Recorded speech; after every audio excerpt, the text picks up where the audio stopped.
Good afternoon, everyone. John McDermott here with the League of Uncommon Men podcast.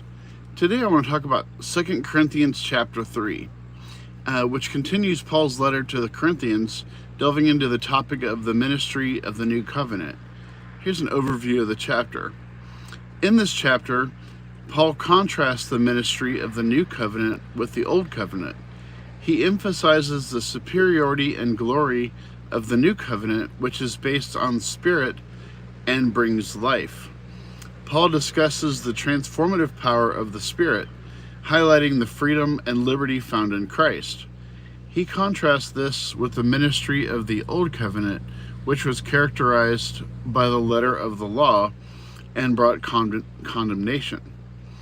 Paul concludes the chapter by explaining the veil that remains over the hearts of the Jews, preventing them from fully understanding the message of Christ.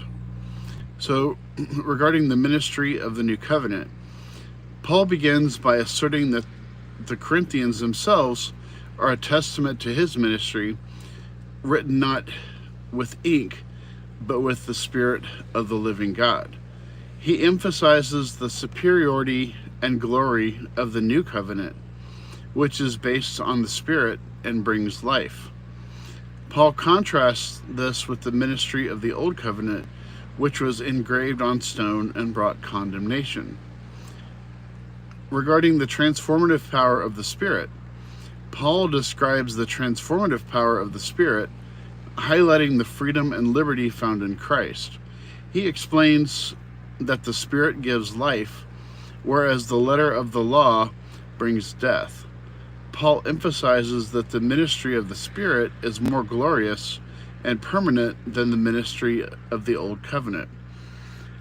Regarding the veil over the hearts of the Jews, Paul explains that there is still a veil over the hearts of the Jews when they read the Old Testament. This veil prevents them from fully understanding the message of Christ. He emphasizes that only in Christ is the veil removed, and those who turn to the Lord are able to see and reflect on his glory.